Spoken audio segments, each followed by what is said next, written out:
Atualidades Pampa. Oferecimento Sicredi. Soluções financeiras com atendimento próximo? Sim, Sicredi. E água mineral Itati. Olá, muito boa noite. Estamos entrando no ar a partir de agora com o seu programa preferido. Aquele no qual você participa através do WhatsApp, através do e-mail. Você confere nas nossas redes ou pode assistir nas nossas redes através do Facebook. Você tem as nossas postagens também no Instagram. Ou seja, o seu programa preferido de todas as noites e vai começar agora. E não é mais de segunda a sexta, né? É de segunda a sábado. Só que sábado são os melhores momentos do Atualidades Pampa. Mas vamos, então, às manchetes do programa desta noite. Vitorino. Mas a reforma da Previdência recebe mais uma pequena desidratada. Rio de Janeiro, sempre o Rio de Janeiro. Lava Jato prende 12 da Lava Jato. Os grandes juristas brasileiros estão prevendo até anulação de atos do ex-procurador-geral da República, o senhor Janot. A coisa promove a grande insegurança jurídica desse país. Vendas para o Dia das Crianças devem ter a maior alta em 6 anos. Coreia do Norte faz mais um provocativo teste balístico na Ásia. Movimento feminista divide opiniões pelo mundo e, curiosamente, das mulheres. Falando em insegurança jurídica, a STF decide por 7 votos a 4 a deixar regras claras sobre as alegações finais de delatores e delatados. Pois bem, também durante esse dia de hoje, né, esta quarta-feira, além das movimentações normais, ainda nós tivemos falta de luz em muitos bairros, inclusive no centro da cidade, em galerias no centro da cidade.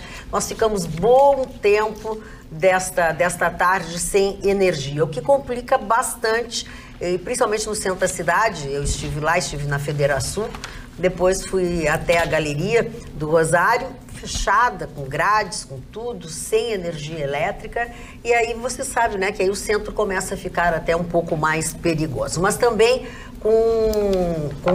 com a falta de luz, o Transurb também teve problemas hoje. O Transurb teve problemas no início desta noite, justamente para funcionar em Sapucaia e também em Novo Hamburgo. Quer dizer, não bastasse a chuva, falta de luz que só atrapalham a vida da gente. Vitorino, falar em atrapalhar a vida da gente, a reforma da Previdência? Era uma desgastada, né? Hoje ela passou no Senado, enfim, vai seguir o seu trâmite, mas o problema da reforma da Previdência parece ser um problema muito mais conceitual. A visão que está se tendo da reforma da Previdência foi completamente distorcida no Legislativo. Eu acho que a reforma da Previdência, ela nasceu, na minha opinião, de um erro de premissa do Guedes. Tinha que ser reformada a Previdência? Sim, tinha que ser reformada, todos concordavam, mas a proposta era ruim, porque ela penaliza exatamente os mesmos de sempre. O único parlamentar que levantou a voz da tribuna e tentou mudar isso, repito, foi o deputado Henrique Fontana, do PT, que disse: olha, o problema aqui está na fórmula de cálculo. A fórmula está errada, ela está punindo o trabalhador, está punindo o de sempre. Não é o trabalhador da máquina pública ou da iniciativa privada, não, é todo o trabalhador. O cálculo estava errado. Ninguém ouviu o deputado Henrique Fontana. Ele chegou a apresentar uma emenda para alterar a fórmula de cálculo. Não aprovaram a emenda e passaram por cima.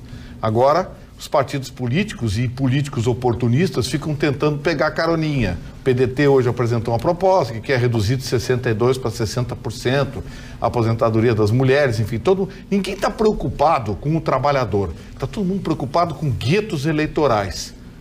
Reforma era necessária? É necessária. Agora, vou repetir o que eu tenho dito aqui desde a apresentação da proposta da primeira vez. Ela está errada. O Paulo Guedes, se fez conscientemente, foi maniqueísta. Ele mexeu em algo que ninguém se dispôs a discutir, que é a fórmula de cálculo. As aposentadorias serão massacradas. O trabalhador será massacrado pela fórmula atual.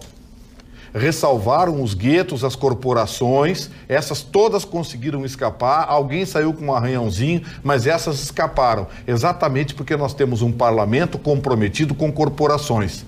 Mas o trabalhador comum, eu, você, aquele que sai todo dia para trabalhar, que tem a sua carteira profissional assinada, que paga impostos, esse é o grande prejudicado. Nasceu errado e foi ainda mais distorcida pelo parlamento brasileiro. Reforma da Previdência vai ser, infelizmente, um atestado de incompetência do governo. É uma pena. Eu votei no Bolsonaro, continuo apostando nele, continuo torcendo por ele. Mas a reforma da Previdência está deitada em cima de um equívoco brutal, e repito, que é meramente matemático. O logaritmo de apuração da aposentadoria final está errado e está punindo o de sempre, o trabalhador.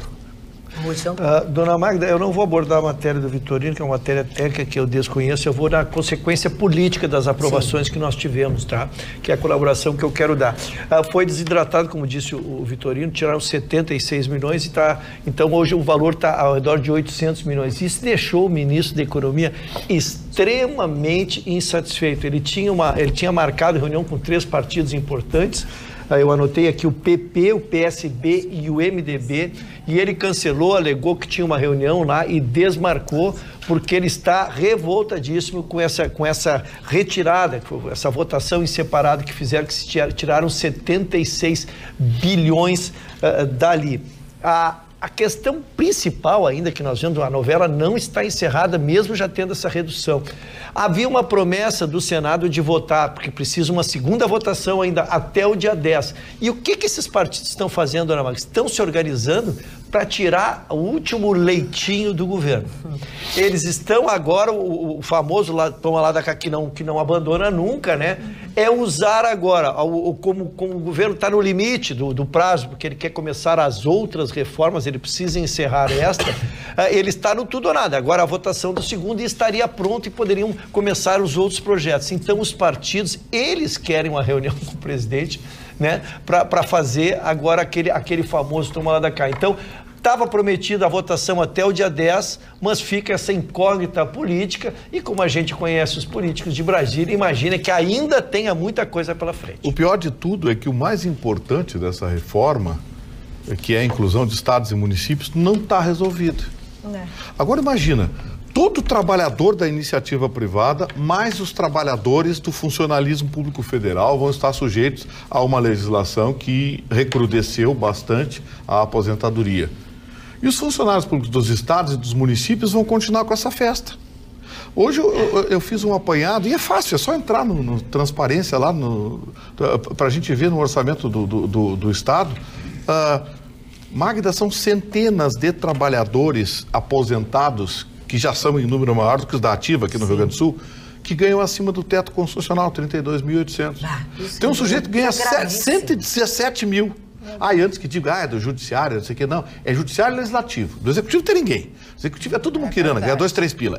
São aposentados de 2, 3 pila. Aí não adianta ficar bravo porque eu chamei de muquirana. Eu sou muquirana em relação aos outros, que são oportunistas e ganham bem.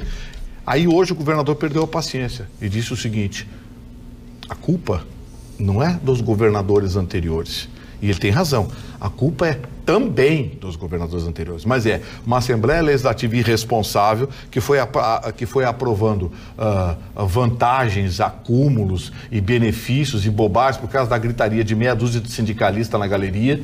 A Assembleia Legislativa, ao longo do tempo, foi irresponsável e consequente. Tribunal de Contas do Estado, que não apontou, não tomou providências. O Ministério Público de Contas não tomou providências, não ajuizou ações para enquadrar. Resultado, virou uma orgia. O Rio Grande do Sul está quebrado. Quem disser o contrário está enganando você. O Rio Grande do Sul está quebrado. Tem mais aposentados e, repito, centenas de aposentados que ganham acima do teto constitucional. É fácil, é só entrar na internet e vocês vão ver lá. Gente que aposentaram com 70, 80, 100 mil reais. Aí você vai ver, o cara é um médico, tem alguma contribuição, não é nada.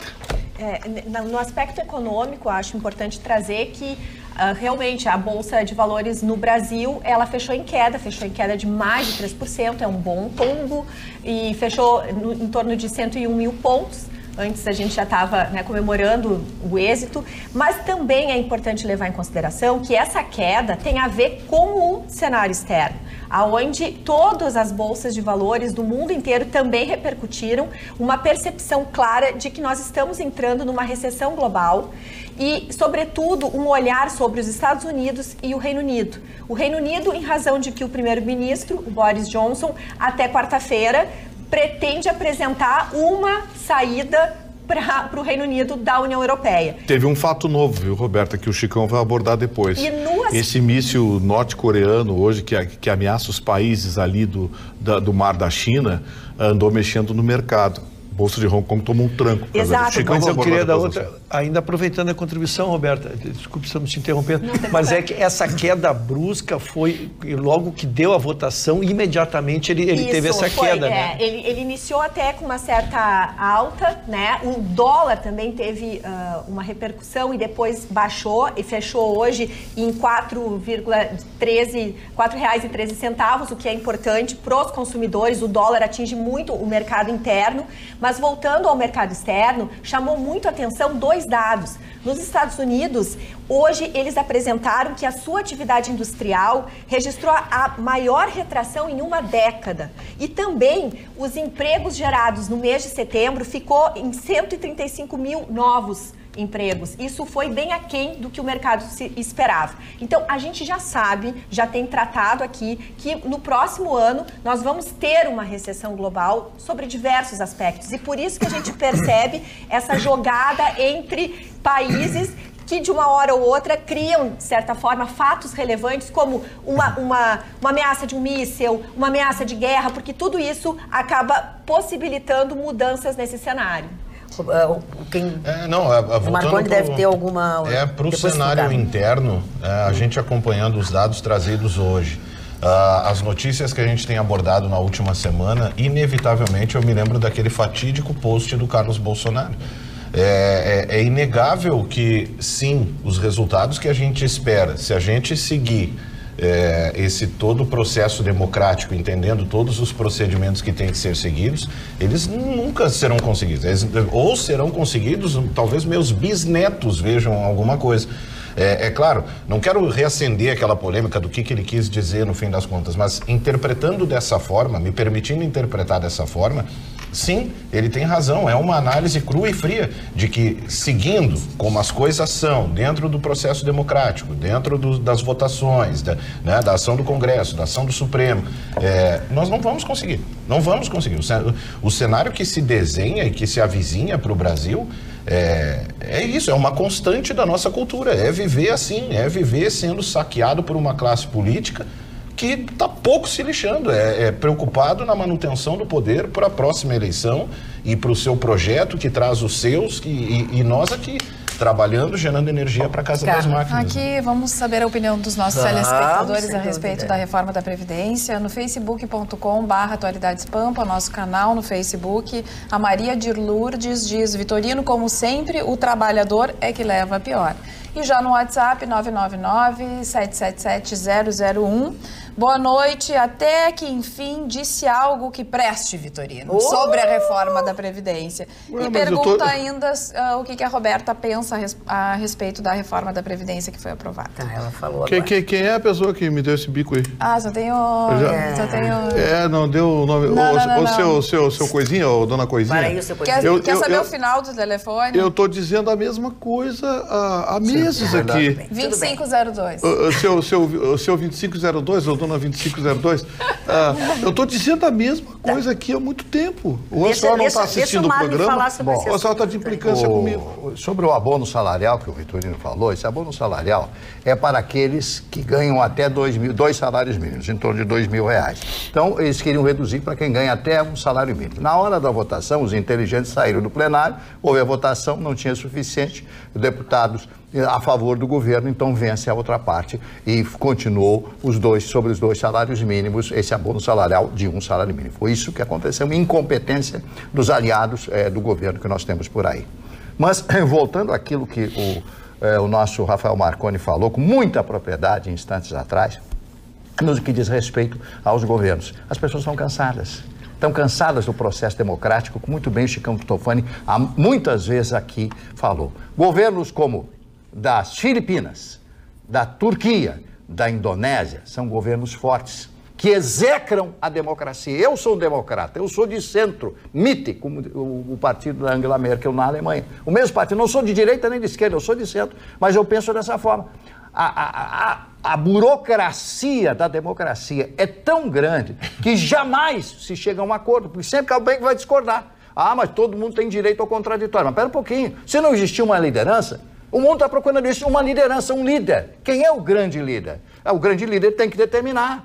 Ele está certo, está errado, tem que ouvir, quando ele determina, ele tem que saber do que está falando. Mas não, qualquer coisa que diga aqui no Brasil, todo mundo de esquerda é contra o Bolsonaro. Na época era todo mundo contra a esquerda, a direita era contra a esquerda, mas menos fogosa do que a esquerda de hoje contra o Bolsonaro. Então nós brasileiros, vivemos nesse impasse.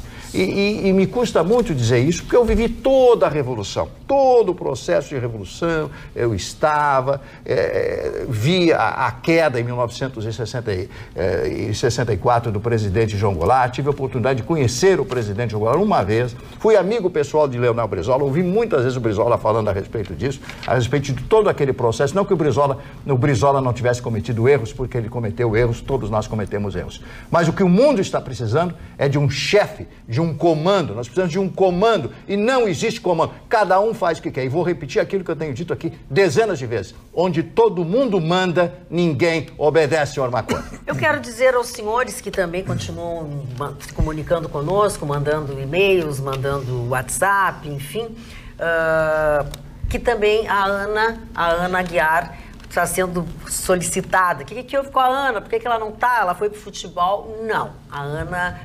A Ana está com uma infecção pulmonar, tá? Claro. Pra gente não ficar enrolando, não ficar mentindo para vocês.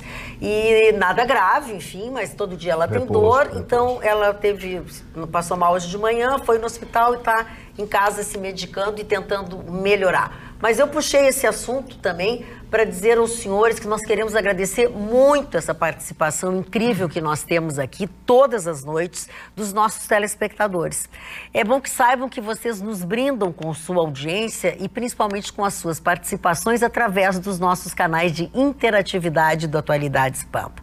Mas quero lembrá-los também que a todos aqueles que de alguma forma mencionarem palavrões, termos depreciativos, frases racistas, sexistas de incentivo ao ódio e violência e outras coisas similares, serão automaticamente censurados pelos filtros que chamam filtros de mediação de conteúdos das redes sociais.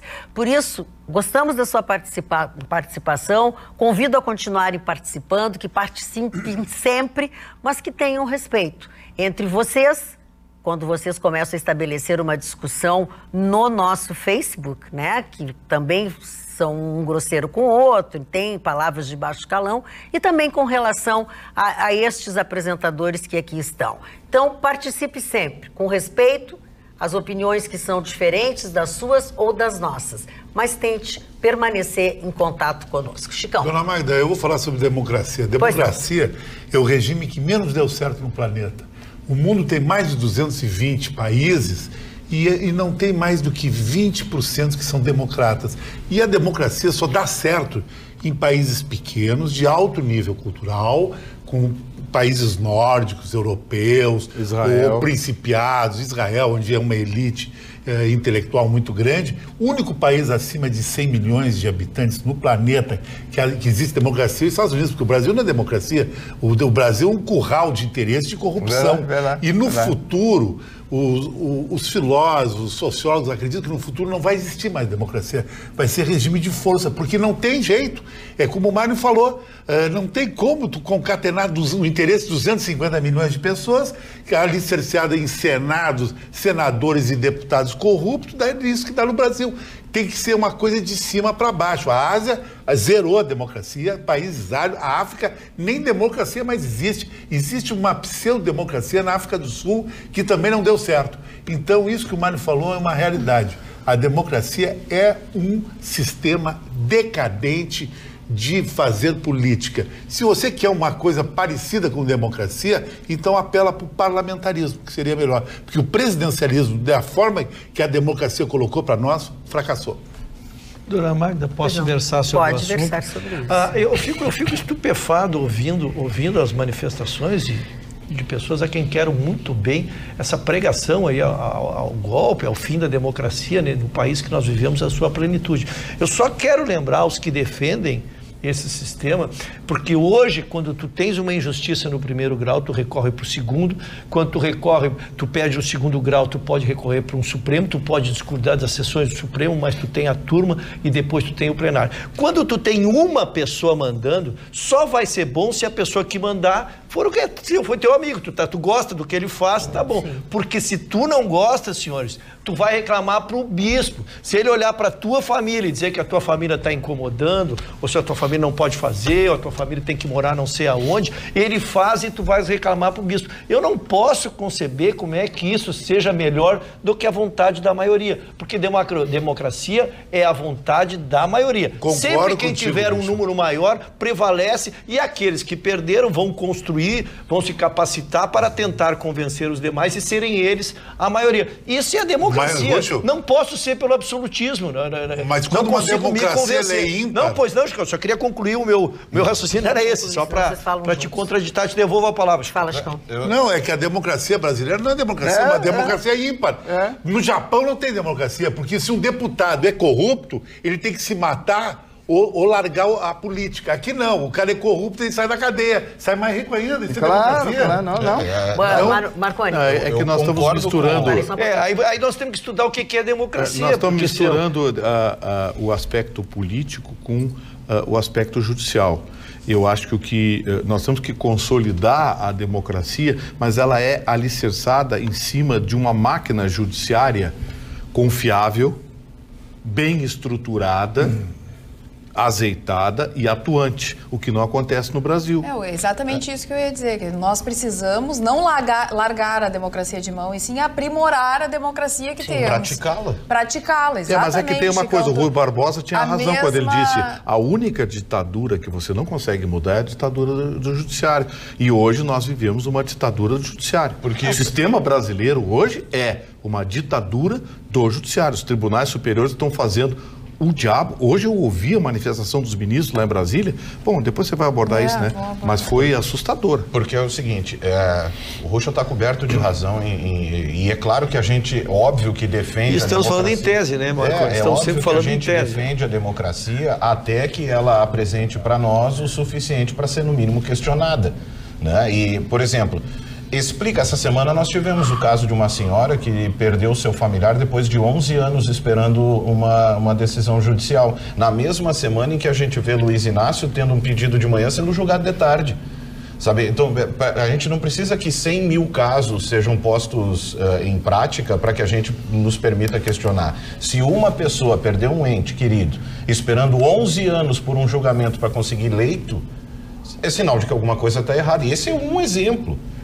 Tem muita coisa errada. Ontem a gente tratou bastante disso. Para cada exemplo que tu me citar, eu vou citar das revoluções que os caras fizeram a revolução dizendo que entregavam no ano seguinte e ficaram 40 anos, porque depois que tu pega o poder e que tu descobre que tu pode mandar e fazer o que tu quiser e ninguém pode recuar, tu pega um exército, bota atrás de ti e eu sou o Deus, eu é que digo, né? Aí tu não pode mais voltar atrás. Aí ficam tentando fazer revoluções, o povo, ou as pessoas que tentam começar a trazer um pouco de democracia para o povo são sufocados, como a gente acompanha. É essa a questão. Por isso que eu continuo dizendo, em tese, sempre vou acreditar na posição da maioria do que uma pessoa só. Acredito que nós todos também. É que a gente também não pode partir. A gente precisa lembrar que 50 Tons de Cinza não é só o nome de um filme ruim. É uma forma da gente analisar as coisas. A gente questionar a democracia não significa automaticamente sugerir um golpe de uma ditadura que tome poder. A gente está questionando a democracia e vendo onde ela está falha e o que pode ser mudado. Cada vez que a gente questiona o STF, por exemplo, a sua atuação, a sua existência, imediatamente, meu Deus, estão sugerindo o fechamento, um golpe. Não, calma lá. De repente, uma nova forma de eleger os ministros que lá ocupam. A gente já sugeriu aqui eleições. Foi exatamente o que a gente falou. Da bengala, coisa e tal. Então, assim, também não pode, porque isso é construção de narrativa, é isso que a gente reclama. Botaram na cabeça das pessoas que se você questionar a democracia, automaticamente você é um militarista que está querendo lamber botas de militares, querendo a ditadura. Não. A dicotomia. Não e é uma assim. coisa radical, né? Não é radical. Assim. Mas algumas pessoas interpretam dessa forma. Isso é um clima de rede social. Ganha a interpretação indevida, né? A interpretação oportunista, né? Porque o debate, no a fim das contas, interpretação não vai oportunista, adiante. porque a gente, quando questionou aqui a fala do Chicano, no sentido de que não tem punição para corrupto. Os caras estão fazendo o diabo e todo dia você tem decisão, como aqui que teve hoje, que está cada vez liberando mais. Então, assim, a revolta não é contra a democracia, mas é contra aqueles que estão destruindo a democracia. Exato. E vou lembrar outra vez o Rui Barbosa. A pior democracia que existe é a democracia do judiciário, porque contra ela não tem recurso. Tem sim. Tem, e aí é necessário a força. Só um exemplinho curtinho, por exemplo, a vontade da maioria, né, a democracia. A vontade da maioria, por exemplo, é a reforma da Previdência. Não, vou dar um exemplo até bem mais simples. É não ver, por exemplo, alguém que matou o seu filho ter saidinha de Dia dos Pais ou Dia das Mães. Isso é vontade da maioria. E não é cumprido. Não é cumprido. Então não tem democracia. Logicamente é uma falha. É que o sistema está completamente falho. Por quê? Porque a vontade da maioria, quem deveria fazer a legislação, que são os legisladores, a Câmara Federal, o Senado Federal, está preocupado com outras coisas, se não legislar como deveria. Num caso de lacuna, quem acaba legislando hoje no Brasil é o STF ditando regras. Exatamente o que acontece hoje, como já citou o Gustavo Vitorino, no julgamento, nas questões das alegações finais, em tempos diferentes por delatores e delatados. Foi um pedido do Bendini, a gente já acompanhou esse caso. Primeiro, Bendini, um julgamento de um habeas corpus, que a segunda turma do STF concedeu para ele, então a anulação do primeiro processo do juiz, enquanto era juiz Sérgio Moro. E depois, então, o Fachin, que é o relator da Lava Jato dentro da STF, resolveu levar o tema plenário, porque é um tema importantíssimo. E como nós já tratamos aqui, já explicamos mais de 1000 vezes, realmente é um tema que pode ter uma abrangência que não tem nem como mensurar. Não, já tem. Já tem. Já tem. O Gilmar abriu a fala dele hoje atacando o Ministério Público, atacando os procuradores, atacando o Sérgio Moro. Agressivamente. Esse que... Janô, por que tu fez isso com a gente? Enfim, por 7 votos a 4, então, hoje foi a julgamento pelo plenário, essa questão do momento das alegações finais daqueles que fizeram a delação premiada e dos delatados, e segundo a tese que foi acolhida do presidente, do ministro Toffoli, realmente eles decidiram por 7 a 4 que as regras devem ser criadas e que os delatados devem ter uma possibilidade de se manifestar no final do processo. Essa é a pergunta que fica. Essa é a pergunta que fica e que irrita a gente. Onde está isso na lei?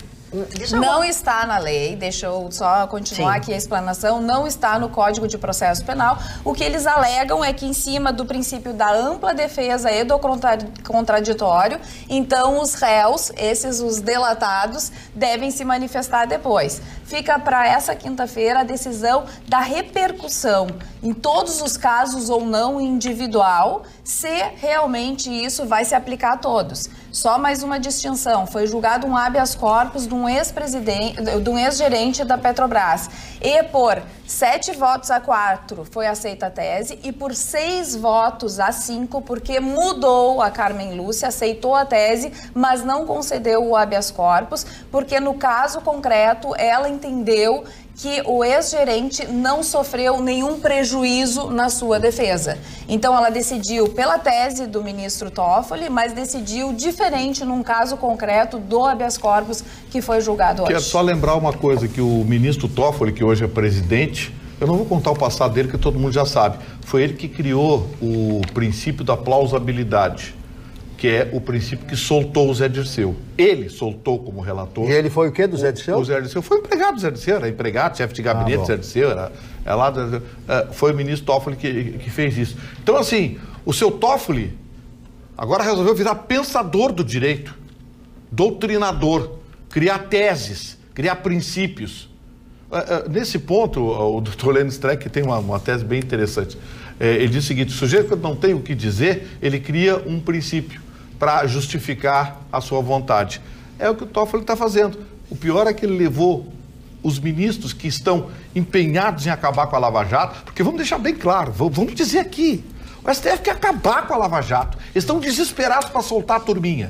Estão desesperados. Tem advogados milionários, criminalistas milionários, que rondam os gabinetes em Brasília, dos ministros, que estão, sabe o brilho no olho? Aquele brilho no olho.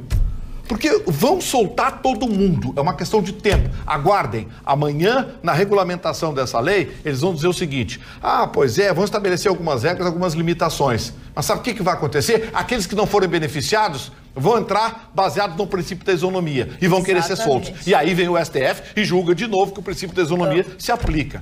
Roberto, ainda tem alguma coisa para falar sobre esse assunto? Na verdade, eu só queria... Pois não, fica à vontade.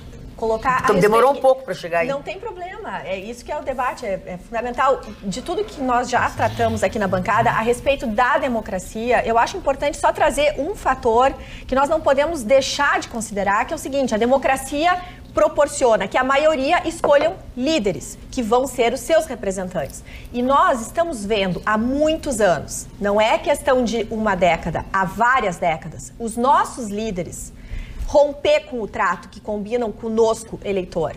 E aí o que gera? Gera uma situação em que o brasileiro se vê endividado, sem emprego, com medo de sair na rua, com problema na sua saúde, não tem a quem recorrer, ele não tem a quem recorrer. Então, causa uma solidão. E essa sensação de não ter aonde recorrer, de se sentir sozinho nessa selva de pedra, faz com que as pessoas tendam a buscar um novo líder, meio que à força. Por isso que a gente percebe uma voz muito clara de muitos nichos da nossa sociedade, dizendo: nós gostaríamos sim que viesse uma outra forma de governo, que viessem pessoas a nos liderar, porque a gente quer o quê? Uma limpeza, um respeito maior a esse pacto que é feito. Só que essas pessoas que têm esse sentimento, na próxima eleição, votam na mesma cachorrada. Exatamente. Olha aqui, deixa eu falar essa palavra só um pouquinho. É que eu tenho que fazer justiça. Eu acabei de falar para os nossos telespectadores que tem que cuidar, palavrões, não sei o quê. E alguns deles perguntaram: e quem vai censurar vocês com os palavrões e o mau jeito que vocês falam conosco? Então, vamos cuidar. Mas qual é o palavrão que eu falei? Cachorrada, não sei o quê, tu chamou as pessoas. Mas aí também... Gustavo Vitorino, só um pouquinho, não pega pra ti, eu não estou falando contigo. Sim, eu aproveitei essa tua explosão como uma outra para poder dizer para os nossos telespectadores que eu recebi também e o recado está dado. Eu só queria responder uma coisa para o Marconi, porque o Marconi é muito claro nas manifestações dele, eu as compreendo. Eu queria dizer, a votação no Senado, Marconi, foi 56-19, tá? Isso é uma votação e é uma votação de maioria. Por exemplo, na minoria está a opinião do Vitorino. O Vitorino está entre os 19. Ele é contra aquilo. E aquilo está... mas contra o quê? Ficou no ar a decisão aí. Não, ficou no ar. 56-19. 50 no Senado da Previdência. Votação da Previdência. Sim. 56-19. E foi uma votação, a votação da manhã. Por que eu estou dizendo isso? Porque hoje o presidente do Brasil abriu a fala se desculpando do povo por ter que fazer uma reforma dessa ponto, porque ele reconhece que estão sendo tirados vários benefícios do povo, como lembrou o Vitor aqui. Mas, de um bem maior, houve tanto os Congresso como o Senado votou por maioria isso. Então, a maioria tem que prevalecer e quem perdeu? E nesse caso, perdemos nós, né, nos submetemos e vamos tentar consertar o país através de uma reforma. É um exemplo do que eu quero te dizer, do que eu acho que a gente pode construir, né? Te parafraseando, eu te pergunto, eu reclamo para quem? Pro bispo? Pois é, essa Posso passar para o Marne agora, já, enquanto você imagina e vocês imaginam para quem que vocês vão se queixar, o Marne vai fazer. Agora que a camisa dele, canarinho, tá bonita. Canarinho tá bem. Falar obscuramente, qualquer um sabe. Com clareza, raríssimos, dizia Galileu Galilei. Então, a linguagem jurídica, ela é pomposa, ela é maravilhosa, termos fantásticos. No frigir dos ovos, nada. É o que acontece no país, com tanta coisa, com tanta discussão jurídica, como disse o senhor Vitorino, que é advogado, um bom, brilhante advogado, ele falou exatamente isso. É o país dito pelo Rui Barbosa, que eu tive o privilégio de ser amigo pessoal do trineto do Rui Barbosa, conheci a casa do Rui Barbosa. Pensei que era do Rui Barbosa, agora cheguei a levar um susto. Agora cheguei a levar um susto. Não, poderia ter trineto na rua São Clemente, Botafogo, a casa dele. Eu estive lá, ele me mostrou a casa dele e me deu um fac-símile do manuscrito do senhor Rui Barbosa. Eu tenho orgulho de ter comigo até hoje esse papel na minha casa. Então eu quero dizer para vocês o seguinte, que é muito... O Chicão, sabe que eu admiro o Chicão? Porque o Chicão tem razão, é muito lero-lero, é muito lesco-lesco, muito... Quer ver agora? Juristas preveem até anulação dos atos de Janot. Está aqui a notícia publicada no jornal O Sul de hoje, na coluna do Cláudio Humberto, que é de direita, todo mundo sabe. A expectativa dos meios jurídicos é de uma avalanche de ações nos tribunais, tentando a nulidade das denúncias do ex-procurador da República na Lava Jato. Criminalistas constroem a argumentação que Janot mostra em seu livro atitudes reveladoras de desequilíbrio com o plano de matar o ministro Gilmar, além de gerir bebida alcoólica com a equipe durante o expediente em seu gabinete na Procuradoria-Geral da República. Tá aí a notícia. Tá, mas os juristas... Sim, mas claro. E o Gilmar Mendes, não, isso não vai acontecer. Não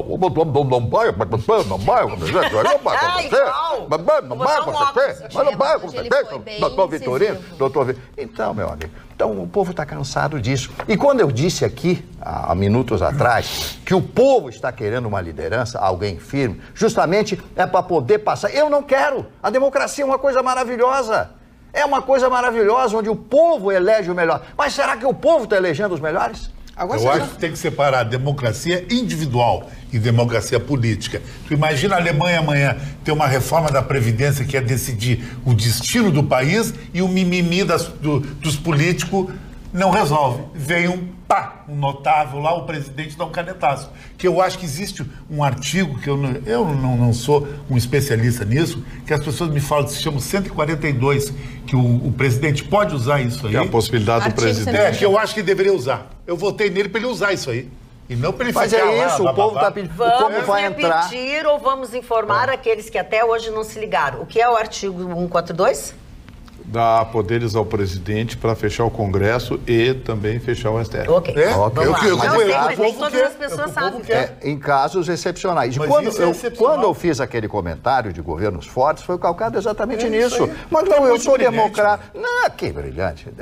Democracia é maravilhosa. Lá para a Suíça. Sim, os suíços, os finlandeses. Liechtenstein, Luxemburgo. Os suecos, né? E tudo mais. Né? Sabe que é democracia. Omar, vou te dar uma boa notícia. Então, nesse mar de más notícias, a nossa telespectadora LED SB, que ela tá com um cachorrinho assim na foto, ela diz o seguinte: Magda, tem uma informação que vais gostar. Fomos reclassificados. Olha que legal.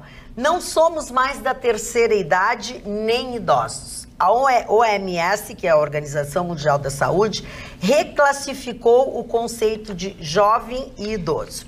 Anteriormente, uma instituição inglesa, a Friendly Society, definiu em 1875 que idosos eram indivíduos a partir de 50 anos. Diante da evolução da qualidade dos alimentos, das atividades físicas hoje praticadas pela maioria das pessoas, do avanço do número de pessoas que acolheram melhorar a vida, o que deu mais qualidade, aumentou a expectativa, a organização fez uma nova avaliação do conceito de ser jovem, ter meia-idade e ser velho.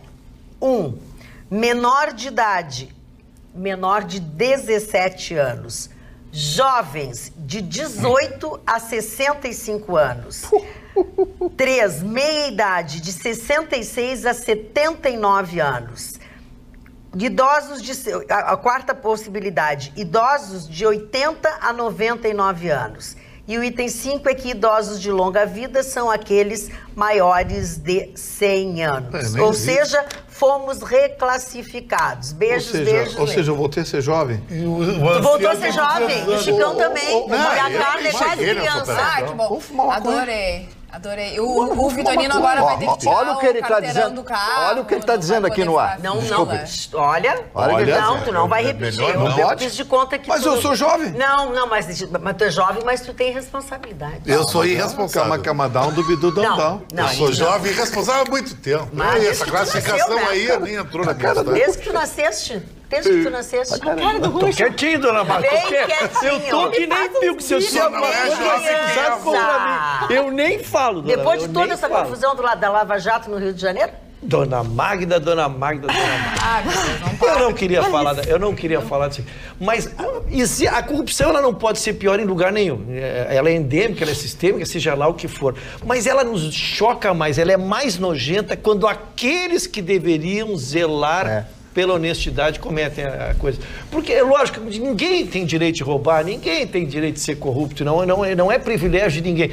Mas a quem a gente confia, cargos remunerados, aqueles que têm que coordenar um processo que o povo, nós aqui que defendemos a Lava Jato desde o primeiro dia, trazemos todas as condenações, saudamos o repatriamento, que já se trouxe 1 bilhão e tanto de fora do país para 1 trilhão e tanto, eu sei que já perdi em números, de tanto que se trouxe para esse país aqui. Aí tu vai, dona Maria, a Lava Jato no Rio de Janeiro funcionando, a Lava Jato teve que prender a Lava Jato.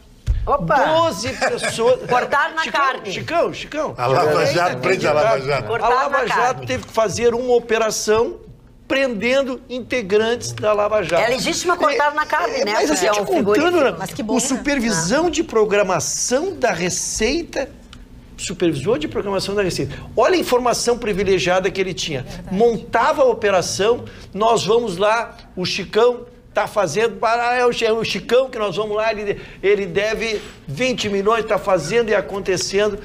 O que fazia o chefe disso? Ia por fora lá e disse, olha, assim, vamos fazer o seguinte, eu vou anular tuas multas aqui, tu me dá algum. Eu peguei um exemplo aqui que o canal, o canal é um sobrenome, que é esse supervisor, ele cobrou 4 milhões de uma empresa, que foi o que começou todo o processo de investigação, é muito bem centrada, né?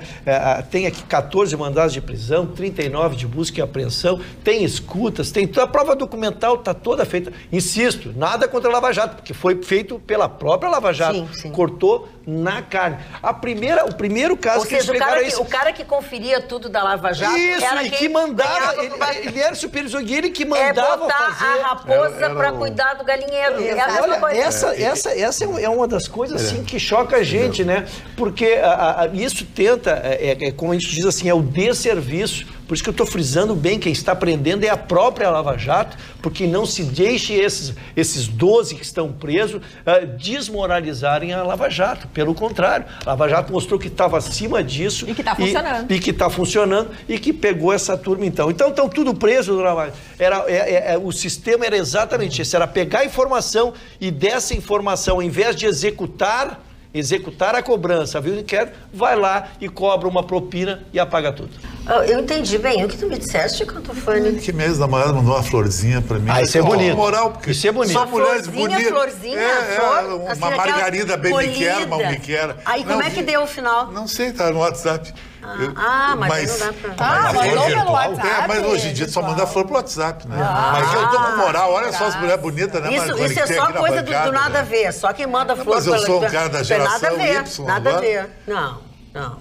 Aliás, eu quero dizer que tu estás causando espécie, porque tu tá sem óculos. De propósito, por causa da minha sobrancelha celta, estilo presidiário, veio cortada.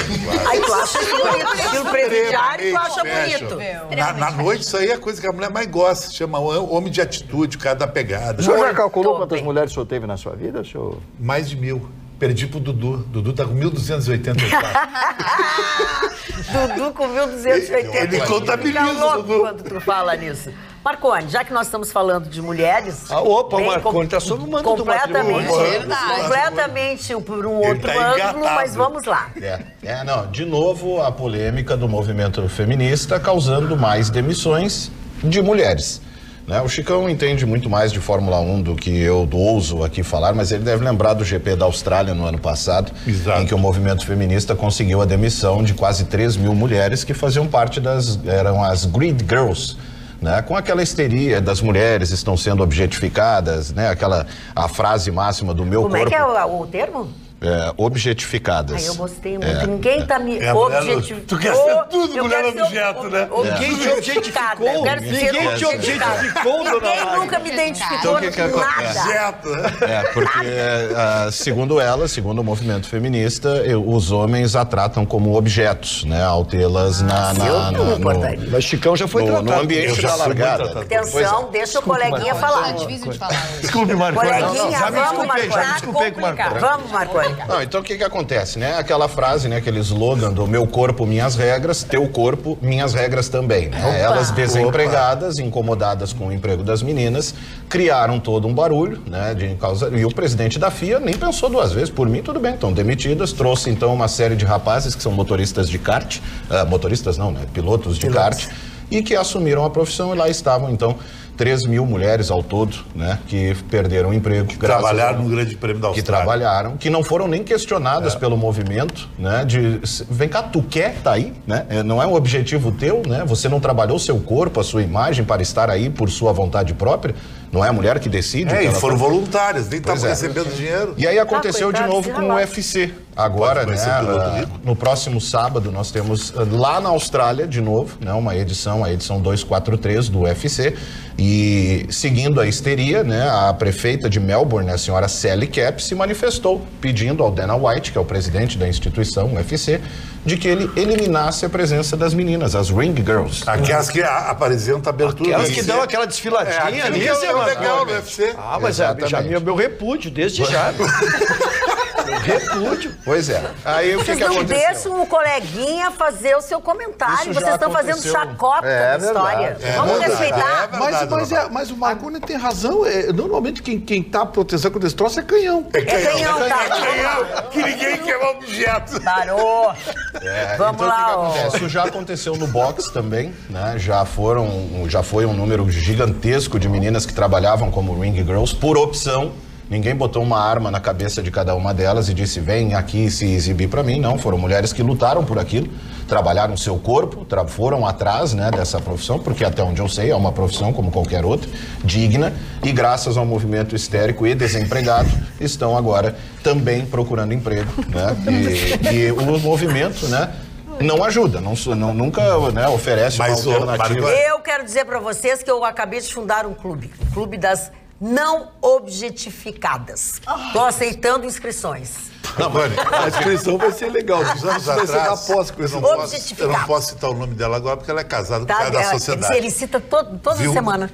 Eu tive um caso com uma mulher que fazia UFC aqui no Brasil. Sabe por que elas faziam UFC? O cachê pequeno. Por causa que conhece muita gente importante. Para comprar uma cadeira em volta de um ringue é questão de 500 a $1.000. É coquetéis. Então, tudo isso leva a conhecer e a sensação. Diferente, né, da atitude fraca do presidente da FIA em 2018, o Dana White se manifestou e disse, não vai demitir ninguém. Vão trabalhar e vão trabalhar sim. Ele disse o seguinte... nossas garotas dos octógonos são tão parte da marca do UFC como qualquer um. São embaixadoras do nosso esporte. Então, para alguém que não tem nenhuma noção do que essas garotas são, o que elas fazem ou significam para o UFC, pedir a saída delas é ridículo e é uma vergonha que seja pedido por mulheres. Destacou então, antes, né, de explicar inclusive o tratamento, ele continuou, ele disse, você pode olhar qualquer esporte, ninguém trata as mulheres melhor do que nós. Sugiro que essas pessoas que estão pedindo o banimento delas, para que deem uma olhada no que essas meninas fazem, pela companhia e do dinheiro que elas fazem. Faça isso e você se dará conta de que essas garotas são tão importantes para a nossa marca quanto qualquer atleta. Mas no basquete, Marconi, não tem as tilendras que as tem, no futebol americano são famosas. Isso é uma coisa comum. Mas o que acontece? Por exemplo...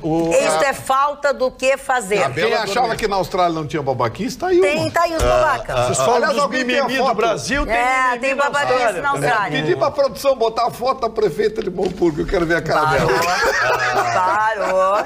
O desenho, por exemplo, o desenho A Bela Adormecida, tem agora toda uma campanha aí de querer tratá-lo como uma obra machista. Por quê? Ridículo, não tem o que fazer. Literalmente não tem o que fazer. Foi um assédio cometido contra a Bela Adormecida, o beijo dado sem açúcar. A Bela Adormecida, faceira com os 3 anões, com os 7 anões. Nem anão, era príncipe, a Branca de Neve. Recentemente Vermelho vai ser acusado de zoofilia. Recentemente houve uma polêmica de... Tá cheio de gente querendo ser a Bela Adormecida. Pra pegar 7 anões. Uma polêmica... Não, essa é a Branca de Neve. Nós não tivemos infância. Recentemente veio à tona uma polêmica também em torno de abrir a porta do carro ou oferecer flores. Pois é, os movimentos feministas alegam que isso também é um machismo. Também é um machismo. Isso chama educação. Puxar a cadeira, sabe o que se chama isso? É assim, são pessoas... Porque receber flores ou abrir porta do carro parte também da vontade do homem fazer isso pela mulher. Então, como elas sabem que homem nenhum terá vontade nunca de abrir uma porta ou oferecer flores para uma delas, elas querem imediatamente que nenhuma das outras mulheres... Isso é verdade, que é a conquista. Então, claro, é naquele sentido. Se é um bagulho, não pode dar porta. Canhão não sabe porta nem de chevette. Parou? Isso é machismo total. Vamos mudar, vamos botar um pouco de cor e suavidade nesse assunto, que está muito pesado. Só para finalizar... Ainda não finalizou? É cumprido esse teu negócio. Para finalizar, termina nunca. Sábado teremos a edição do UFC e as meninas estarão lá porque o Dana White disse que tirar menino o quê? Vão ter as meninas e vão ser a atração da noite, como sempre foram. Emprego garantido para as meninas, sem demissão. Finalmente terminou com uma boa notícia, mano. Mari Barcelos, calma. Graças a Deus. O pessoal está espalhando aí, gente boa que está espalhando, que o Lula quer continuar preso para escapar do casamento. Mas... Não, é porque para sair tem que trabalhar. Bom, só pode ser para trabalhar. Eu tenho um amigo, Dom Carlone, ele está nos assistindo agora, Dom Carlone. Bom, aí falando banca de revista e tal, e nós estávamos conversando, mas as pessoas não têm acesso aos livros, os livros são muito caros e tal. E aí eu comprei esse livro aqui, ó. Hoje esse livro aqui já li há muitos anos atrás, todos vocês já devem ter lido. Júlio Verne, 20 mil léguas submarinas, o Capitão Nemo e o primeiro submarino naquela época e tal. Esse livro aqui maravilhoso, eu vou dizer para vocês quanto custa. R$19,90. Esse com R$19,90, qualquer banca de revista que você for. Pois é, então a pessoa não compra livro. Sim, capador. E o problema é o seguinte, então a pessoa não lê porque não quer. Não quer ler. Esse livro que você está vendo aqui, um clássico da literatura francesa, custando apenas R$20. 20% do que custa o livro de Chicão Tofano. Eu sou um escritor, as pessoas não querem pagar o que vale o livro. Querem pagar 20 pila e não vão levar. Mas só que o livro do Chicão conta uma história. O livro é do Júlio Verne. E tem capa dura, brochura, tudo, e é combina com o colorido, tudo. Mas esse cara é uma mala. Tu não tem cor. Tu nem gastou na tinta. Pô, gastei o livro todo colorido. Mas é totalmente diferente essa história. Isso é uma reedição, esse livro tem 100 e tantos anos. O escritor em 100 e tantos anos é considerado idoso. Esse livro é o idoso. Então, se você gosta de ler, não crie subterfúgios. Eu não tenho dinheiro para comprar. É muito barato. Tem um lugar que você compra livro a R$5. Você compra a Feira do Livro que vem aí. Eu vou estar lá na Feira do Livro das Autónomas. O senhor vai estar lá? No dia 2 e dia 10 de dezembro, lá no Bistrô do Margo. O seu livro, vou recomendar para vocês mais uma vez o livro do Chicão Tofano. Eu li o livro na íntegra, ilustrado, fotografias da vida do Chicão, a noite de Porto Alegre. É uma base para quem quer conhecer a noite de Porto Alegre. Então, leia o livro do Chicão. Eu li e gostei. E o Mário leu mais de 20 mil livros na vida dele. E eu quero dizer para vocês o seguinte, que no meio de toda essa confusão, de palavrão aqui, de palavrão ali, tem um momento que eu não consegui identificar ainda na ponta esquerda minha e direita de telespectadores. Vocês estão combinando hoje? O Ruschel e a Roberta? O que aconteceu realmente? O Ruschel com a sua gravata rosa, a Roberta com seu casaco, com seu blazer pink, a caneta da Roberta é pink. É uma combinação. O Mane disse que o Ruschel tirou a Roberta daqui e levou pra lá. Não, só um pouquinho. Vocês poderiam repetir, porque o Chicão falou junto. Nem eu entendi. Imagina quem tem em casa. Eu vou a palavra à doutora Roberta. O que é? Fala. Não quer que eu fale das vendas do comércio? Quero também. Vou falar das vendas. É o Outubro Rosa. Eles disfarçaram, eles não entraram na minha vibe. O Outubro Rosa é da próstata? Mas que barbaridade. Mas não, vamos embora daqui. Vamos embora. Isso aqui. Primeiro que rosa é um tom maravilhoso e eu quis fazer uma brincadeira com os dois, vocês estão muito baixos hoje. É Novembro Azul. É novembro que é. E assim, Outubro Rosa é o mês dedicado a lembrar, a reivindicar por melhores condições médicas de exames e de atendimento para o câncer, para as mulheres que têm câncer, em especial o câncer de mama. Em todo mundo existe uma campanha, sempre pode ser em outra época do ano, mas aqui, Outubro Rosa teve seu início com o IMAMA, né, que copiou dos Estados Unidos e continua até hoje. Magda, o do homem é novembro, então? Novembro Azul. Mês do dedão. Dona Magda não tá dando. Dona Magda não pode, mas é baixar nível, né? Total, dedão. É baixar nível, né, Gustavo Vitorino? Não, baixou nível, por favor. A senhora clamou corta o microfone dele, por favor, Roberto. Claro. A gente sabe que essas datas comemorativas, elas são um excelente termômetro para a economia. Logo mais, nos próximos dias, nós vamos ter o Dia das Crianças. E, geralmente, as crianças querem presentes como brinquedos. Ninguém quer ganhar vestuário, ninguém quer ganhar nada que está precedendo. Meia ninguém quer, né? Meia não. Ninguém quer. E nos últimos anos, o que estava mais em conta para dar para as nossas crianças, justamente era meia, era dar artigos de necessidade. E os brinquedos estavam muito caros. Nos últimos anos, nós vivemos uma recessão tão grande que as vendas caíram a tal ponto que em 2016 chegou a uma queda de 8%. E aí, realmente, o melhor presente que a gente sempre tem que dar junto com qualquer objeto é um abraço, é um olhar, é uma vivência com a criança. E até nós conversamos sobre isso no ano passado, eu lembro direitinho do quanto eu sugeria a todos que fizesse isso, que acordasse no Dia das Crianças e construísse algo com as crianças. Às vezes o que a gente mais precisa é dar o olhar. Mas o mercado está atento pelo seguinte, as projeções econômicas são que este ano vai ser o melhor depois de 6 anos. A ideia é que haja um aumento, as projeções são de aumento de 4,4%. É realmente o maior resultado em 6 anos se isso continuar. A melhora do crédito vindo de uma situação em que a taxa Selic está super baixa, mas infelizmente não chegou na ponta do consumidor. O consumidor, quando precisa fazer uma prestação, ainda paga um juro muito alto, mas o que a gente percebe é que o mercado está dilatando, ou seja, as prestações estão começando a caber no bolso do consumidor e por isso o consumidor está disponível a comprar um pouquinho mais nessa data. Também eles estão observando que essas medidas econômicas do governo federal de trazer um aporte do FGTS e também essa questão da inflação, que ela está bem abaixo da meta. A inflação hoje está em 13,5% e a meta era de 4,25%. Tudo isso colabora para que haja esse ambiente.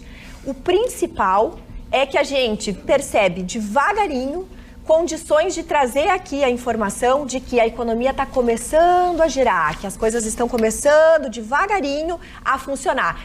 Né? Vamos avaliar, vamos aguardar as datas para isso. E tem a tendência de um aumento de 8%, veja só, doutor Ruschel, 8% o consumo de brinquedos. E em segundo lugar, o vestuário. Importante trazer para finalizar. Por que, afinal de contas, o governo baixa uma taxa, a Selic, em 5,5% e nós vamos ali no banco para fazer um empréstimo e são juros tão exorbitantes? É a velha história daquilo que a gente chama de concentração bancária. São 5 bancos responsáveis por 85% do crédito no nosso país. É a lei da oferta e da procura. Enquanto não se diluir esta situação, nós vamos ter uma certa dificuldade ainda de ver esse juro tão baixo na ponta, que é o que vai favorecer tanto a todos nós. Agora, Roberta, isso aí traz um perigo. Olha o processo de endividamento que você mesmo abordou aqui algum tempo atrás. Processo de endividamento das famílias. A prestação cabe, eu vou comprar. E aí depois, quando se dá conta, tem 3, 4, 5 prestações e aí nada mais cabe dentro do orçamento. Roberto, sim, eu quero linkar com o incremento exatamente com os créditos que começaram dia 1º do Fundo de Garantia da Caixa Econômica Federal, que volta a dizer, dentro da dimensão da gente, R$500 é pouco, mas nós já analisamos dentro da população brasileira, dentro dos índices de inadimplemento que nós tínhamos, que é um valor extraordinário. E muitos pais estão há muitos dias das crianças sem poder presentear e com certeza vão tirar um pedaço dessa verba para fazer uma aproximação. Não tem a mínima dúvida que esses índices que tu traz de previsão, eles estão calcados nessa renda extra aí que está injetando no mercado. E Ruschel e Gustavo, falando em educação financeira, se você está com essa dificuldade que não cabe nada para comprar nada para o seu filho, traz o seu filho para uma conversa, mostra para ele que é uma situação e que juntos a gente pode fazer algo pela família. Por exemplo, se ele aceita que não vai ter brinquedo, mas vai ter um momento de desenhar junto, de ler uma história, de correr no parque, de jogar um futebol junto com o seu filho, e ele sentir e souber que assim ele está colaborando com a situação financeira da família, é uma forma de construir algo dentro de uma situação tão difícil que a gente já passa há muitos anos. E a criança responde aqui, todos nós, a maioria tivemos filhos, outros já temos netos, né? A criança responde muito fácil a isso. Mas, Ruschel, eu não tenho... Tu dás uma atenção para a criança, até para um sobrinho, não precisa ser teu filho, para uma criança, um filho de um amigo, a criança responde com um olhar e com um carinho. É verdadeiro, né? E sabe por quê? Porque principalmente tu tá tirando da criança aquela situação em que ele é o vítima e o que tá sempre pedindo. E tu coloca ele numa situação de colaborar. Mostrar para ele que ele tem um papel importante na família. Não importa a idade que ele tenha, ele pode contribuir com a família, abrindo mão de suas coisas. Então, assim, acho que a gente pode sim trazer a verdade para os nossos filhos e fazer de um limão amargo uma boa limonada. Eles vão acabar aprendendo a ter valor. Quantas vezes a gente sabe de crianças que sofreram em guerras, que passaram necessidades, pessoas que viveram com muita dificuldade financeira e que quando tiveram, como valorizam aquilo que eles têm. Então, não vão ter medo de mostrar a verdade para as nossas crianças. Isso vai ajudá-las. Colocando direito, né? Claro. Quero trazer uma matéria para a bancada aqui que me surpreendeu positivamente dentro disso que nós estamos falando, né?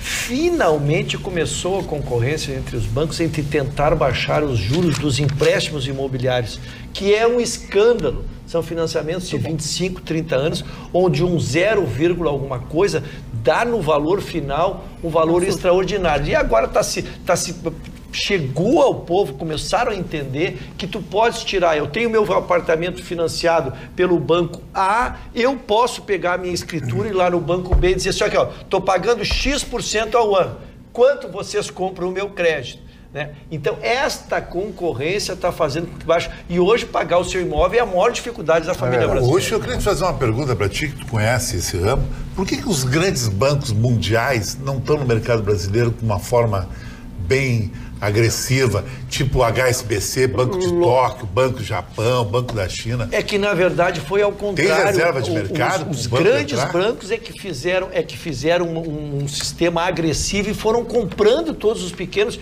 Chicão, nós somos contemporâneos. Há 40 anos atrás, eu te dou Banco Província, Sul Brasileiro, eu vou ficar te listando bancos aqui que existiam. E nós tínhamos a Caixa Estadual, só o Banco Auxiliador. Mas os bancos americanos grandes, que nem o Citi, não estão tão fortes aqui no Brasil. Não, o Citi ele saiu, ele continua forte, mas aí mais para mercado financeiro, pesado ele continua, porém ele não está atendendo aquele crédito do consumidor, o varejo que ele tinha antes, né? Mas ele está presente sim. Eu tinha conta no Citi para tu ver como era. O Itaú brasileiro que comprou essa parte do varejo do Citi.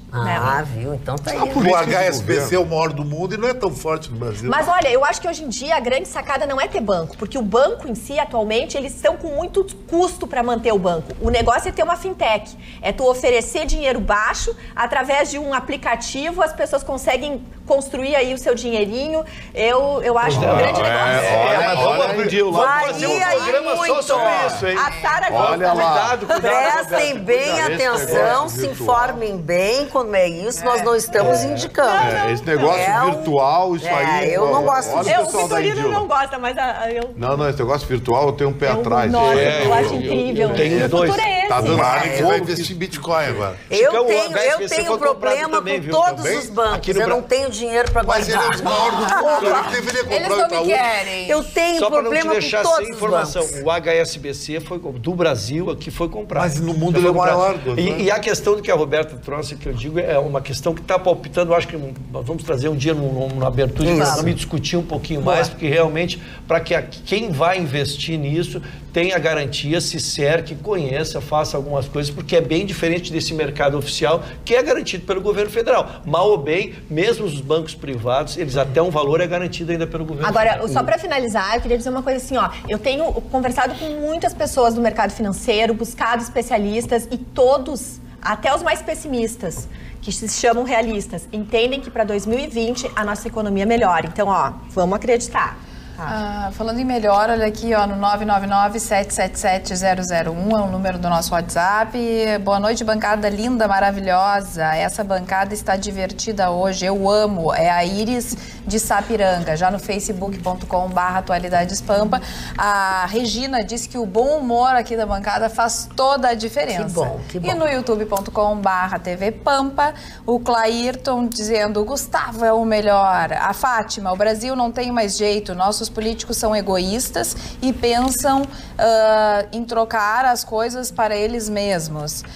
O Vanderlei, gente, se na cidade de Gramado a coisa funciona, em Santa Catarina também, a coisa tem solução. Lembrando também, né, Carla, que aos sábados, 7h30 da noite, agora nós temos os melhores momentos do Atualidades Pampa. Você pediu, queria mais, ficava com saudades no fim de semana, então agora tem. 7h30 da noite, todos os sábados tem os melhores momentos do Atualidades Pampa. O nosso telespectador Marcos Roberto Paiva Strebe diz o seguinte, que democracia é esta onde legislativo e judiciário governam o país, só aplicando e inventando leis que só beneficiam aos próprios. Aí ele faz uma crítica ao Ruschel, né, se ele é defensor dessa democracia ou não, dizer que a vontade da maioria chega até a ser engraçado, pois o presidente não consegue governar porque o legislativo só pensa nos seus interesses. Vergonha nacional, abraço a todos. Mas todo mundo na rua diz isso, dona Magda. Ninguém quer saber de Congresso, Senado, esses caras aí. Mas é que não é assim. Só para se enriquecer, entendeu, Margoni? Eu concordo. O problema é que, eu repito e vou insistir nisso. Tem que ser politicamente correto. Falta unidade no brasileiro. Falta unidade porque você vai concordando até que aí surge a aposentadoria, não sei do que. Não, mas aí eu não concordo, aí já começa a briga, eu e tu. E aí é nisso que eu brinco sempre, que eles olham para baixo, para casa das máquinas lá e veem que a gente está se matando. Enquanto não houver unidade no povo... Tem um documentário chamado Winter on Fire, que é sobre o que aconteceu na Ucrânia, na Praça Maidan, que foram 96 dias e 96 noites da população na rua contra o presidente da Ucrânia. Me lembro. Que fez, pois é. Ali, esse documentário mostra que teve, por exemplo, os padres que não sabiam como contribuir, não tinham muito como contribuir, eles abriram a porta das igrejas para as pessoas se defenderem lá dentro e 6 horas da tarde, todos os dias, eles tocavam cânticos porque as pessoas não voltavam para casa. Então, eu acredito no A, tu acredita no B, só que só um pouquinho. Nossa bandeira vai para o chão agora e nós vamos nos unir e nós vamos acabar com isso. Foram 96 dias e 97 noites do povo na rua, morreu gente, sim, morreu gente, e o resultado foi conseguido. Foram leis que foram... Eu recomendo esse documentário, eu não sei se ele ainda está no serviço de streaming aquele, Winter on Fire, é Inverno em Chamas, algo assim, que é sobre o ocorrido na Praça Maidan. Aquilo para mim foi o exemplo de que é chegado o momento em que, mas eu sou da religião da matriz africana, eu sou do catolicismo, isso houve lá. Só que lá naquela hora acabou as nossas diferenças, nós contra eles. Faz isso no Brasil hoje. A gente não consegue discutir o tema da série e tal. Os caras estão brigando porque eu acredito nisso, o outro acredita naquilo. Marconi, nos dividiram em milhares de pedaços. Sabe o que acontece? O princípio do socialismo, do pensamento de esquerda, é exatamente dividir para conquistar. Para conquistar fica fácil. Esse é um conceito. Você nota que essas barbaridades estão sendo cometidas aí pelo judiciário e as barbaridades cometidas pelo legislativo. Você vê que a esquerda está quietinha. É verdade. Quietinha, você não vê um deputado, um senador de esquerda, ninguém se manifestar contra essas decisões absurdas, ninguém, eles estão quietinhos. É só ver, quem está gritando é o povo. A questão da tomada do dinheiro do tráfico nas investigações, tomada, né, do que for apreendido com os traficantes, só o pessoal teve contra. Só o pessoal, o pessoal obstruiu. Obstruiu. O pessoal obstruiu. Ou seja, os caras são contra isso. Não dá para entender. Uma lei para estabelecer regras para o perdimento do patrimônio de traficantes, para reverter para a polícia, para reverter. O pessoal obstruiu. Foram contra. Pessoal. Exemplo, até soma-se ao tema que eu trouxe mais cedo. O ano passado, não sei agora, talvez tenha sido 2017, não vou lembrar com exatidão, mas nós tivemos aqui em Porto Alegre a Marcha do Orgulho Crespo. Por quê? Porque nos dividiram até isso. Assim, não, mas tu é do cabelo liso, eu sou do cabelo crespo. E nessa marcha deu confusão entre negras que alisam o cabelo e negras que não alisam o cabelo. Isso aconteceu, larguei. Sabe assim, tem como é que vai conseguir unidade de um povo desse, cara? Não tem. Como é que vai conseguir unidade se tá Marcha do Orgulho Crespo? E aí se você levanta o quanto isso é estúpido, idiota e vago, você é ruim, você é racista, preconceituoso, fofóbicos, que todos os óbicos e istas que nos dividem o tempo inteiro. Não vai funcionar, o brasileiro não está unido, o brasileiro vai até que... Não, agora não estou mais afim, agora tu que brinca. Deixa eu te dizer, já que você falasse coisas de raiz negra, enfim, o prefeito Nelson Marquesan Júnior, junto com o secretário de Desenvolvimento Econômico, Eduardo Cidade, e o presidente da Associação do Mercado Público, a presidente Adriana Kauer, estão convidando para esta quinta-feira uma cerimônia oficial dos 150 anos do Mercado Público de Porto Alegre. Esta cerimônia vai acontecer às 11 horas da manhã, né? Que no convite diz, junto ao Bará do Mercado Público, que é aquela área central ali, onde nós já falamos diversas vezes, até porque tu sempre Paulinho convida. Tá sempre lá. O Pai Paulinho está lá, e o Pai Paulinho na verdade, agora o fiel guardião do mercado público. Foi isso que o prefeito disse a ele. Então, tem toda uma programação, tem missa, tem bênção interreligiosa, tem todo o cerimonial oficial, parabéns com bolo de aniversário, e durante o dia inteiro, ali naquele espaço, justamente, estará todo o grupo do Pai Paulinho dando axé e tal. E tem uma coisa muito legal que eu quero dizer a vocês, porque eu já ouvi, já assisti esse cantor se apresentando, é o cantor nigeriano Lumi. Lembra aquele homem que participou do The Voice Brasil? Pois ele é daqui. Né? Ele é daqui. Uma atração. É uma atração, ele canta divinamente, é uma pessoa muito simpática, e às 17 horas ele estará exatamente naquele espaço onde tem a bênção diariamente, fazendo a sua apresentação. E eu quero dizer uma coisa para vocês, o Ruschel não foi abduzido. Quero avisar para vocês, apesar de eu ter falado sobre os OVNIs aqui durante esta semana, eu até tenho algumas respostas de telespectadores sobre o meu questionamento, mas o Ruschel não foi abduzido. Ele tinha um compromisso que não permitia que ele ficasse até tão tarde e foi liberado pela direção. Magda, posso dar a minha manchete que eu não falei? Dê, por favor. A minha manchete de hoje é um assunto que é perigosíssimo, mas ele tem um fundo ridículo. Que essas agressões que a Coreia do Norte faz com mísseis na zona do Japão. Porque o Mar da China, a Coreia está bem na frente do Japão. A área internacional fica no meio, divide as águas da Coreia e as águas do Japão. Então, o submarino balístico é o mais difícil de detectar por radar, porque ele é detectado, mas tu não tem noção se ele é nuclear ou não. E esse era nuclear. Ele lançou um míssil balístico que veio de baixo do submarino. Esse míssil não é muito rápido, vai a 495 km por hora, mas ele era mirado para cair bem na água japonesa. Isso é uma agressão que a Coreia faz, porque com isso Os países ocidentais, liderados pelos Estados Unidos, têm que negociar, eles estão com fome. O problema da Coreia é que o inverno vai chegar e a colheita foi muito fraca. Então é uma chantagem que ela de ajuda, como ela sofre muitas sanções dos países ocidentais. Você corre um risco de um dia, dona Maria, um míssil desse entrar em Tóquio e causar uma desgraça assim e eclodir a Terceira Guerra Mundial. Agora com certeza, com certeza.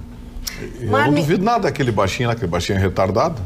Pô, o baixinho foi na Disneylândia de Tóquio, disfarçado de outro cara lá. Imagina o presidente queria conhecer o Pato Donald. Agora tu vê que arenga é essa. É um negócio meio absurdo. O cara mata o povo dele de fome e tem mísseis balísticos nucleares. Mário Barcelos, aniversariante. Já que falamos em guerra, em Terceira Guerra Mundial, vamos falar da Primeira Grande Guerra, né? A Primeira Grande Guerra de um cidadão que chega a Feldmarschall, que significa marechal de campo. Depois do nazismo aconteceu um outro nome, Reichsmarschall, né? Que é o marechal do Reich, do reino. E eu falo de Paul von Hindenburg. Hindenburg foi uma das grandes e notórias figuras da Primeira Guerra Mundial. Alçado a marechal com o general Erich von Ludendorff, ele consegue na Batalha de Tannenberg a maior vitória da Alemanha na Primeira Grande Guerra Mundial. Primeira Guerra, essa foi a batalha que deixou ele como herói dos alemães.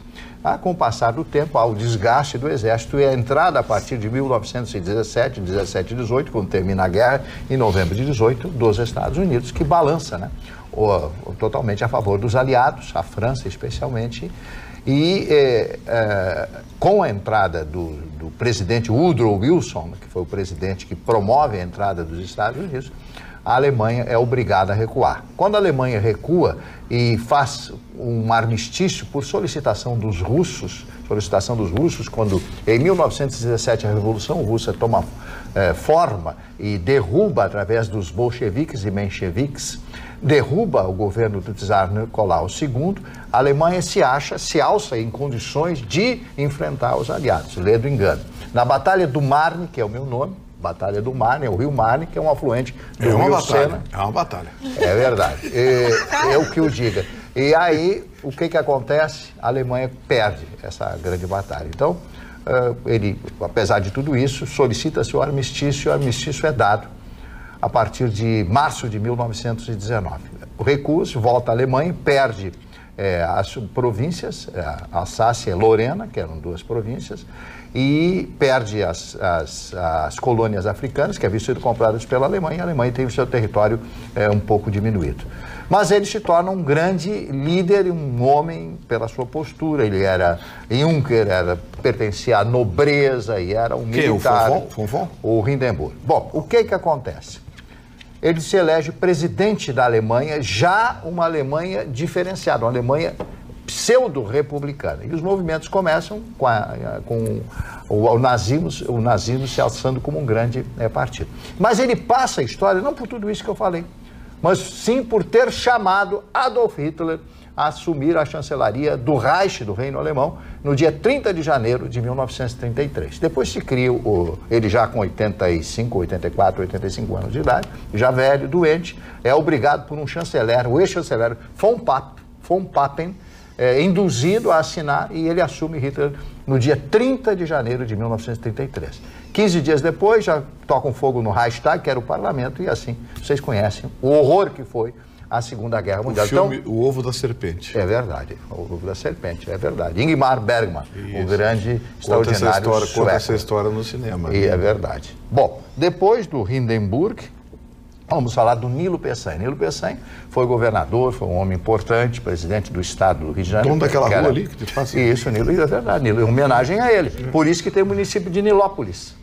Que legal! É outra rua. Nilópolis, em homenagem a Nilo Peçanha. Nilo Peçanha, que era negro, né? Que era negro. Ele foi presidente da República, né? Foi, assumiu durante algum tempo. A gente sabe que ele foi presidente da República. Pois é, mas não estuda, tem que estudar um pouquinho, né? Nós já tivemos um presidente negro. Mahatma Gandhi.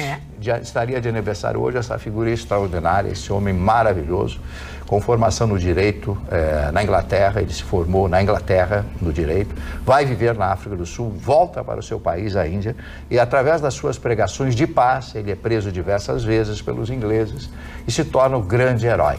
Mas é assassinado pelo Sikhs, né? Que era um grupo que existia na Índia, norte da Índia, né? naquela oportunidade, e que odiava a deusa Kali, que chamavam ele, arrebentaram com ele, porque ele teria permitido a partilha das Índias. Não tinha como não dividir a Índia, o Paquistão, os muçulmanos e os budistas, hinduístas, etc., que fazem hoje a grande Índia, que é um dos países, apesar da pobreza, mais avançados do mundo. Ele foi um grande nome, mas ele podia usar umas roupinhas melhor, né? O Vitorino, ele estraga, estraga. Groucho Marx. O senhor está para Groucho Marx hoje. O senhor está para Grosso Marx. E para Barata Baguete. Para Grosso Marx. Bom, comediante e ex-marido da Barbara Marx, que casa com Sinatra, que foi a última esposa do Sinatra. Casadoira essa moça? Sim, casou o Groucho Marx, né, foi um ídolo, e depois, ela era linda. Ele era o pai daquele agente secreto, o Maxwell Marx. O Bud Abbott, lembra Abbott Costello, aquela dupla? Muito ruim, né? Muito ruim essa dupla. Bom, Vítor Paz Extensor, político boliviano, que foi presidente daquele país da Bolívia. Não, o senhor não conhece? Don McLean, cantor e compositor americano.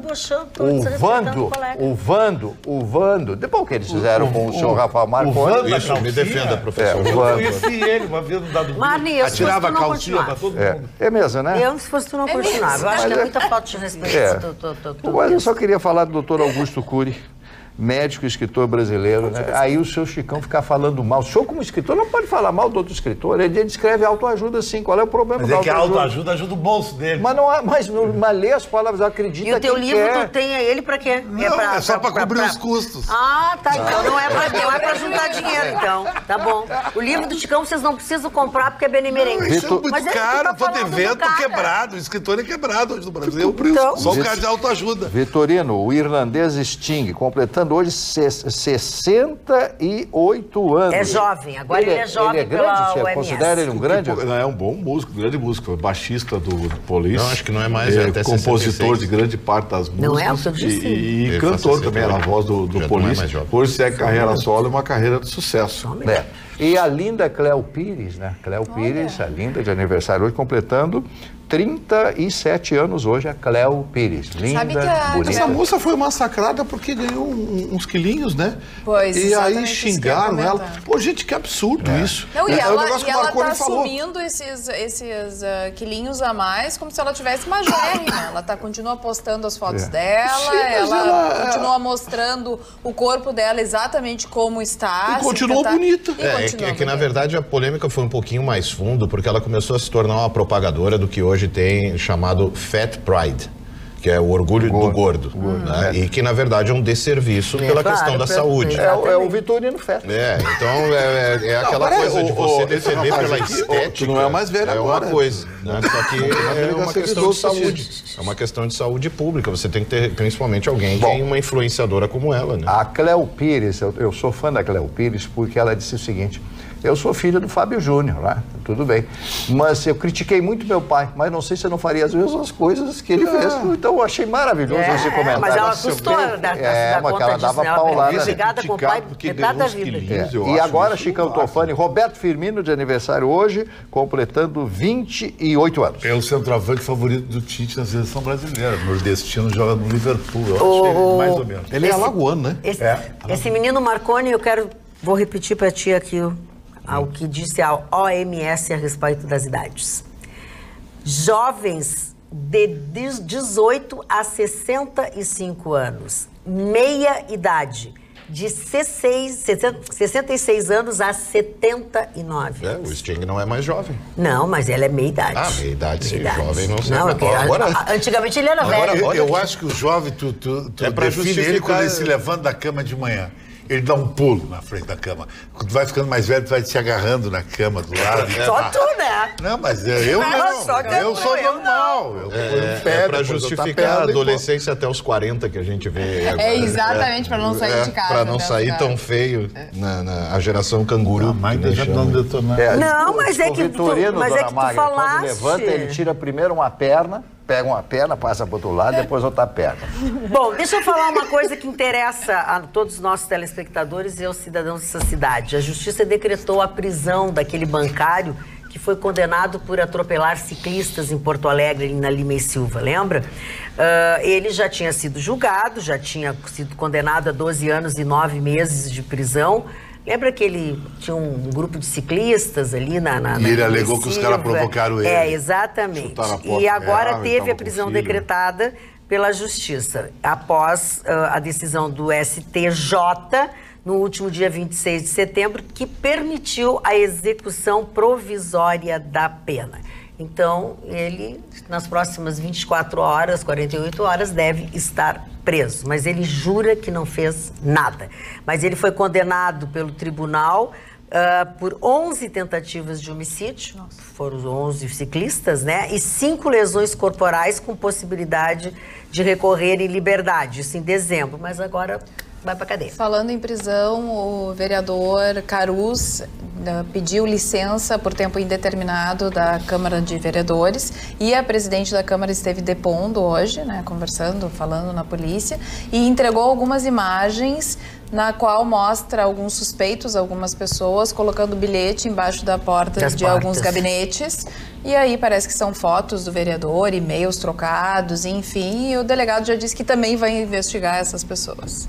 Quer dizer, que coisinha. Que coisinha. Que coisinha agora, complicada. Aqui entre nós, vamos aproveitar que nós estamos de madrugada, só nós aqui, e não tem ninguém assistindo aqui. Esse negócio de pegar grana de assessor, vocês acham que é novidade? Não, nós falamos ontem sobre isso aqui. E vou dizer mais, vocês já notaram a veemência com que os ilustres senadores, deputados, vereadores pedem aumento para a sua equipe, pedem aumento para os funcionários? Vocês já notaram? Porque é pouco, eles precisam ganhar mais. Estão entendendo? A meritocracia no pessoal não existe, né? Olha, a campanha de vacinação contra o sarampo vai iniciar nesta próxima segunda-feira, dia 7 de outubro. Em Canoas, por exemplo, as doses serão oferecidas em todas as unidades básicas de saúde. E neste ano, vão ser aplicadas em 2 etapas. De 7 a 25 de outubro, que é esse primeiro momento que eu falei para vocês, devem ser, neste período, imunizadas as crianças de 6 meses a menores de 5 anos. Depois, entre 18 e 30 de novembro, será a vez, então, dos jovens, de 20 a 29 anos de idade. E dentro desse período todo, no dia 19 de outubro, especificamente, vai acontecer o dia da vacinação, que é voltado só para o público infantil. E essas doenças estão voltando. Sim, pois é. A quarta morte hoje em São Paulo. Muitos. Quarta morte hoje em São Paulo de uma doença que todo mundo considerava controlada, né? Bom. Erradicada durante Erradicada, eu na peguei verdade, cobreiro né? há 2 meses atrás. Igual a tuberculose, e tem gente com tuberculose. A exemplo do que acontece com a sífilis, a tuberculose, o Brasil não produz mais penicilina G. Pois é.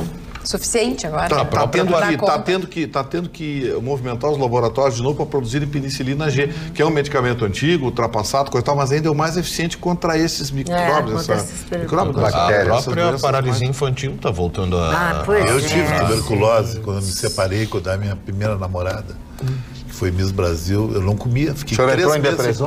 Não comia o queijo? Eu não me alimentava. Então, eu peguei. A tuberculose é a doença mais democrática que tem. Só pode pegar o remédio naquele centro. Sim, porque só eles têm. Não tem necessidade de comprar em farmácia, tem que entrar na fila. Porque é uma coisa, é um problema de saúde pública. Eu sei porque eu tive tuberculose. Teve tuberculose também? Eu tive tuberculose sem saber, e eu só descobri quando precisei fazer uma investigação cardiológica, que eu não sabia exatamente o que eu tinha, aí eu comecei a fazer, e foi por exclusão, nós chegamos às radiografias e eu tinha a cicatriz no pulmão. E o vírus E o cardiologista disse para mim assim, quando é que a senhora teve essa tuberculose? Eu disse, eu nunca tive tuberculose. Oi?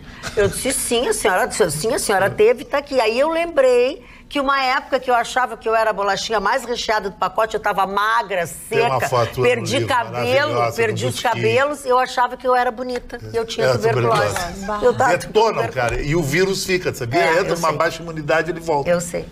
Isso é muito triste. Aqui nas nossas redes sociais, Marne, a Indra Kiri disse que lá em Gravataí ela é sócia de uma biblioteca e que ela não precisa pagar pelos livros. Então ela se associou e acaba que só não lê quem não quer. Isso aí tem muito nos Estados Unidos.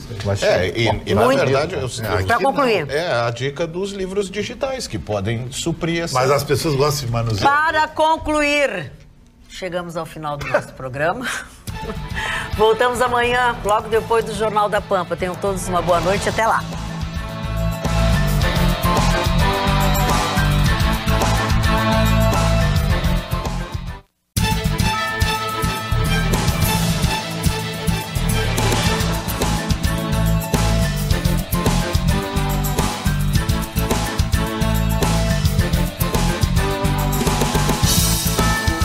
Atualidades Pampa. Oferecimento Sicredi. Soluções financeiras com atendimento próximo. Sim, Sicredi. E água mineral Itati.